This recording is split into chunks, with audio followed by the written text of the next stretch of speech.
So this is a rare W for Disney. This is a pretty big piece by IGN. Now, just important to say is that these are very disgruntled ex-employees of Pixar.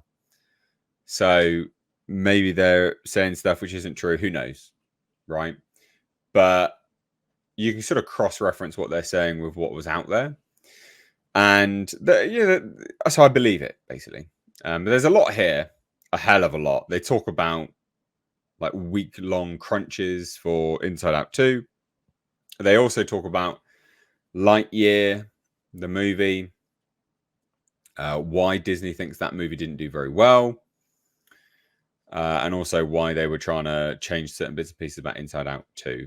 It's very, very funny, quite frankly. The whole I thing is guarantee you, very... whatever they think is not the actual reason why it failed. Yeah, well, it's compounding. So Yeah. we'll scroll through and have a look. Some of it's quite comical, basically. So they say this. I think for a month or two, the animators were working 7 days a week. Ridiculous amounts of production workers, just people being tossed into jobs they'd never really done before. It was horrendous. It was the largest crunch in the studio's history. This is all like Pixar stuff, right? It's all about Inside Out 2. They were like desperate for this to be successful. I would venture that at least 95% of the people that got laid off are financially effed right now, one person says. This is all about just the crunch generally and how they live their life and blah, blah, blah, blah, blah. Outside of the financial strain of it all, sources also paint a picture of a studio that's terrified to rock the boat, with some internally pushing to avoid LGBTQ themes, requiring edits to Inside Out 2. It's a studio, they say, that's overly reliant on Chief Creative Officer Pete Docter stubbornly set in its ways and setting its remaining team up for more crunch in its future films. Now look, riddle me this. Did the film just not become the highest grossing animated film of all time? Yeah, the answer is yes. Yes, it did. $1.67 billion. Yeah, so that tells me they did something right with it. Yeah. And if something right with it was to avoid LGBTQ themes, then they did it right. They did that right. Yes, that's absolutely fair. That's absolutely fair. Absolutely fair. And speaking of box office, not to get off topic too much, but Deadpool Wolverine beat my prediction, which was 1.2 billion, and was over 1.2 now. Yeah. It's done well. Anyways, it says this: the internal culture of Pixar right now is really rough. There is just an incredible amount of people who are like, I can't do this anymore, which is fair enough. Like, I understand like, that crunch thing we know about is really bad. But let's scroll through some of this stuff because this is hilarious. Lightyear, I'll say this now because we'll come back to it, was a well-publicized disappointment, closing out its box office run with $226 million worldwide, whilst the next film, Elemental, did end up faring better with nearly $500 million worldwide. It had to rebound from what Pixar president Jim Morris admitted was a disappointing opening of just $29.5 million domestically. And here's the interesting thing, guys. And according to one source, due to the profit-sharing model at Disney Pixar, a movie has to cross $600 million to be considered profitable for Pixar, and it's not seen as a true hit until it's hit $1 billion. Can we say inflation of budget? He's like, yeah. Good God, get your budgets down on these. That's insane. That is insane. I don't know how they expect to make money when their profit margins are that way. It is mad, isn't it? I mean, we've been saying for a while that this is what they think, but now we're just getting confirmation again and again and again. Yeah, it is insane. Like, it's absolutely insane. It's illogical. It's been like that for a long time. I mean, you're looking at like 6 very poor management years for Disney across all of their properties, and it's going to take them 3 or 4 really disciplined years for them to get put back together. Their expectations for film performance are ridiculous. Even with the exorbitant inflation and ticket price increases, there's no way that you can sustain these kinds of expectations. You have to get cost controls in place. You know, and I mean the fact that your government is willing to hand over, 25% of their losses. I mean their budget. That's extraordinary. I mean for them, but it's very bad for you guys. I don't know how that can be good. But I do know that's this. because our government just wants to keep fucking us, basically. So well, hey, Disney promised, but the good news is, Nate, you just need to hear this. Disney promises to spend $1 billion in the UK every year now. Excellent, love it, love it. So that means you're gonna hand them back $250 million. Yeah, right? I love it. Well, there's more. This is just the start of this article. Oh, by the way, I just want to let everybody know this is also written from the extreme leftist perspective of things. This is obviously it's IGN. Well, come on. Now. But this is an attempt to shame Disney. That's what they're trying to do. Yeah. So they say this, that apparently it all led to a situation where Inside Out 2, a sequel to one of the most beloved animated movies ever, was seen as the film that could reverse the studio's fortunes, making it what one source called, quote, an all hands on deck studio emergency. It was rare, we're told, to find someone who worked at Pixar in the past couple of years who didn't contribute to Inside Out 2. One source points out that the credits for Inside Out 2 are longer than any other Pixar movie. Makes sense? Yeah. So some even said that if this failed, that Pixar would just be dead. I was told that. Yeah, I was told that. Yeah. But it gets funnier. We'll just scroll down to some of the funny things. Some of the very, very, very funny things. So scroll through this. That brief period of willingness to experiment, however, didn't last, particularly after Lightyear's financial failure.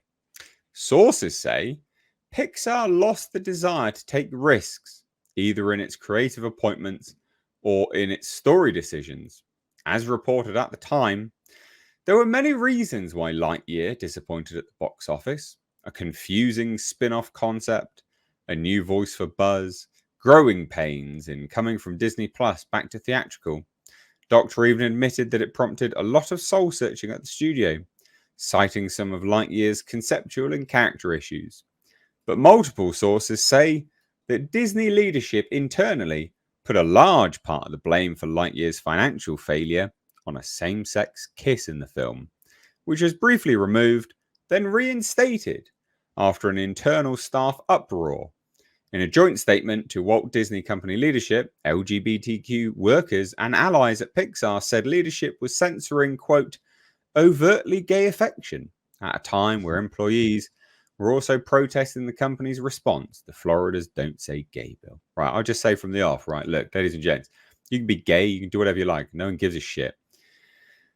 This Lightyear didn't fail because of the gay kiss. That would have impacted on it, though, and it is stupid to have those kind of things consistently and persistently in children's media. Yep. You can do whatever you want as an adult. You go fillet, another man. Do whatever you please. Who cares? Literally, no one gives a shit. Do whatever you want behind closed doors. But families don't want that in their children's movies. Now, is that the reason that film failed? No, absolutely not. Is it a compounding thing, though? And that was like the cherry on top? Yes, 100%. Yeah. And I like how they keep spinning the whole "don't say gay" bill when that's not what it was about at all.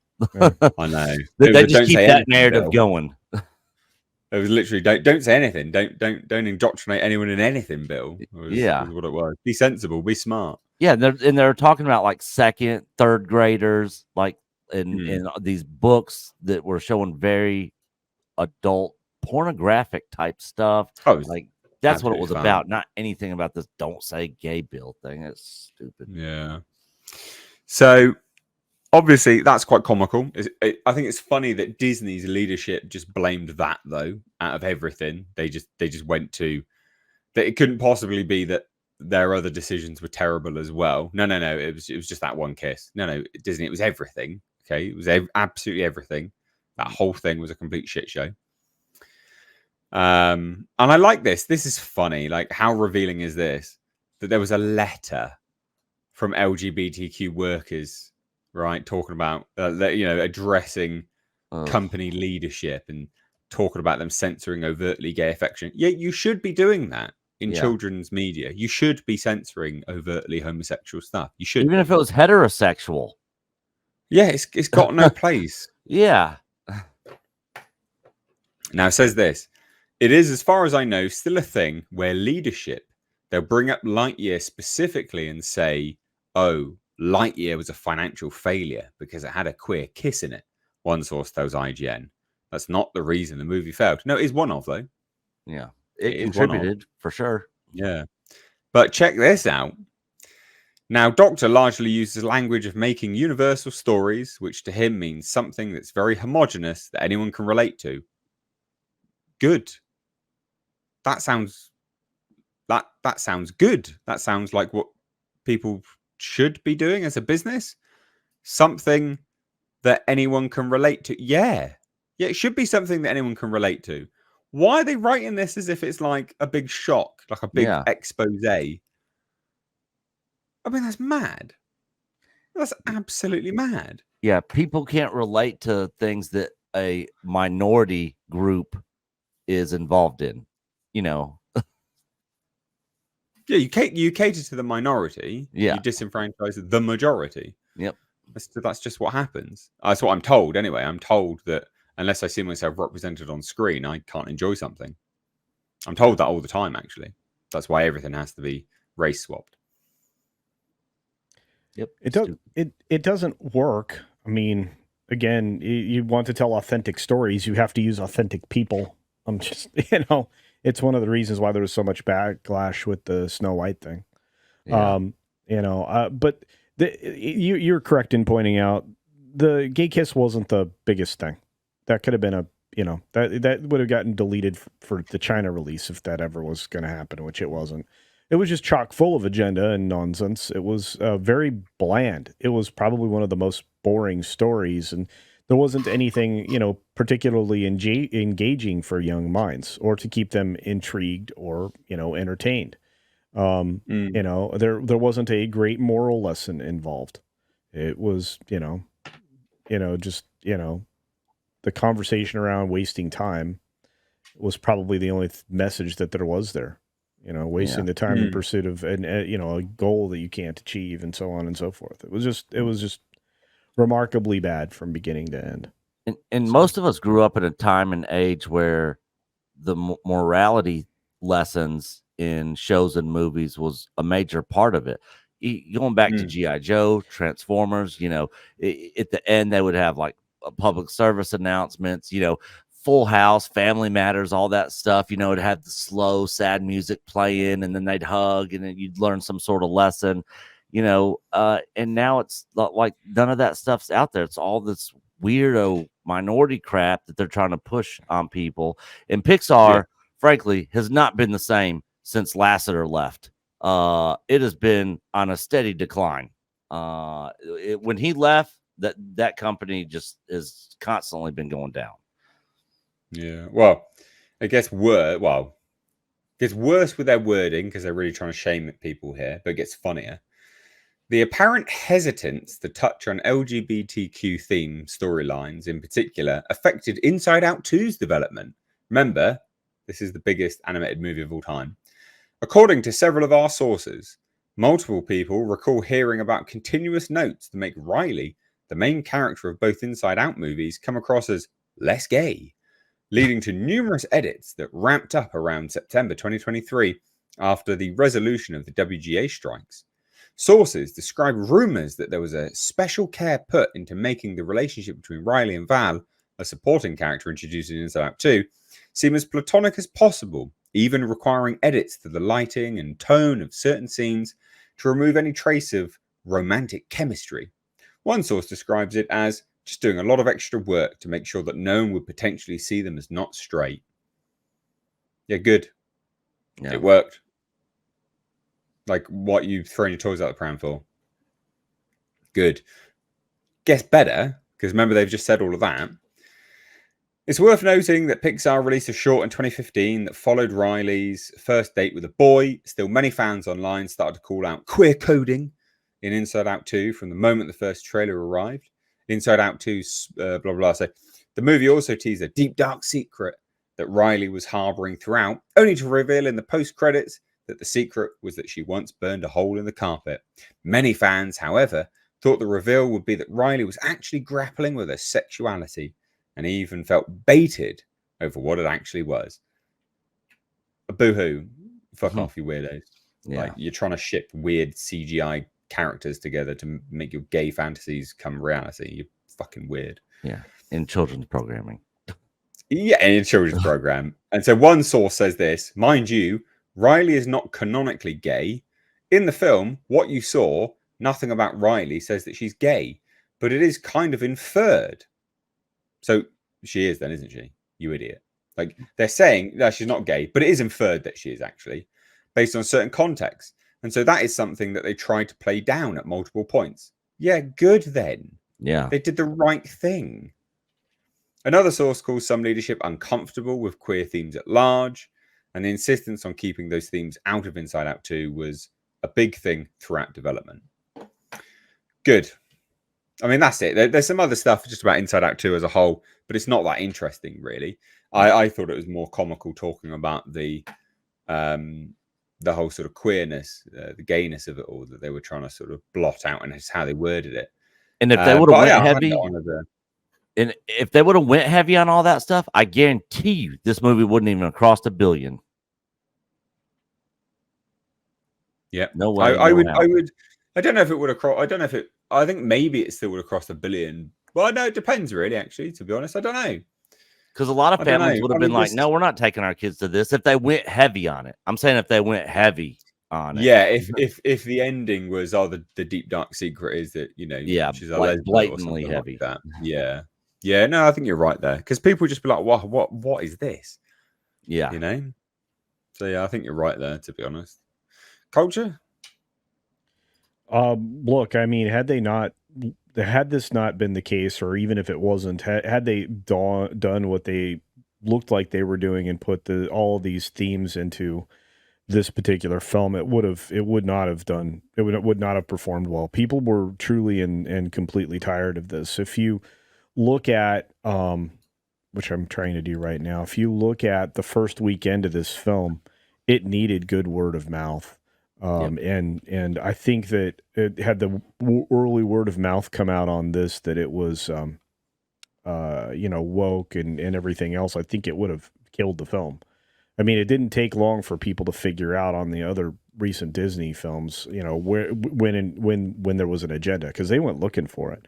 I think that the gay kiss was the least of the problems for Lightyear, but I think that reinforcing this with a child would have been a step beyond that, and it would have created serious problems for it, and the international performance would have suffered, because I think a lot of the international audience is pretty tired of these Western wackadoodle thought processes, and I don't think it would have reached the $154 million opening that it had its first weekend. I just don't think it would have. I think that the $13 million preview really kind of set the table for this. It gave it a Friday number of 63 million, and a slowly dwindling number after that, because 63, 51, 39. But again, it was that $13 million preview that really set the table for that weekend. Otherwise, it's weird. It's word of mouth, isn't it? Yeah. Otherwise, without the word of mouth and the giant number of theaters it was in 4,440 theaters to open. That's enormous here in the States. So, and again, these are all the domestic numbers, but the international was very impressive. You consider here in the States, we only made $600 million for the film, but the international numbers were $1 billion. It performed to the tune of 400 million more internationally, and that, again, would not have been possible, would not have happened had the early word of mouth been poor because of those themes. So no wonder they pulled them out. if this is actually true, which I have no reason to say it wasn't. Lots of people are saying it that worked there. So, and just to hit on one of Culture's points on the rest of the world kind of getting away from all this Western wokeness, I mean, Square Enix is a good example of that. After the whole Forspoken debacle and all that, they end up shutting down a lot of their Western offices and fired a ton of employees of theirs, and kind of putting all the focus on all their studios and stuff that over in Japan. Because they're like, oh, we tried it, didn't work. So yeah, we're done with all that nonsense. Yeah. Yes, it's a pretty Western thing, to be honest. The rest of the world's not interested in this identitarian sort of politics crap. Not. Yeah, and I think a lot of these studios don't realize how big word of mouth marketing is. It is huge. And this got good word of mouth. And if they, like I said, if they went heavy, word of mouth would have been bad on this, and there's no way it would have made what it made. So they did the right thing, and now all these weirdos are upset about it. And oh well, I guess they can just keep crying. I love it. Brutal. Excellent stuff. Right, well, we'll move on now.